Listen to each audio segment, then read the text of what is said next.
র্যাঙ্কটা অত world famous না, but still দুটো ম্যাচই তারা কনসিস্টেন্সি বোলিং করেছে। এটা কতটা এনকারেজিং আফটার ব্যাটিং ইউনিট তারপর মানে স্পিন বোলারদের পারফরমেন্সটা অত ওয়ার্ল্ড র্যাঙ্কিং এ মানে অত নামি প্লেয়ার না স্পিনাররা, বাট স্টিল দে ডেলিভার। এটা কতটা ব্যাটসম্যান হিসেবে আপনাদের জন্য কতটা অবশ্যই ভালো লাগতেছে। লাস্ট ম্যাচে যেভাবে মিরাজ ভাই, পাটোয়ারি এন্ড তানবীর অনেক ভালো বোলিং করছে, সো এটা অবশ্যই আমাদের জন্য ভালো লাগতেছে।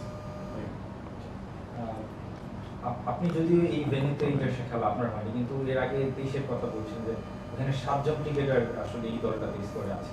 তো যেহেতু এটা তুলনামূলকভাবে মানে ব্যাটিং সহায়ক, তো টার্গেটটা কিরকম থাকে আপনার নিজের এবং দলের, মানে কত রান?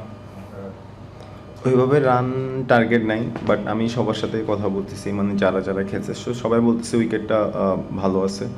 সো চেষ্টা করব যদি ইনশাল্লাহ স্টার্টটা পাই ওইটা বড় করার ইনশাল্লাহ।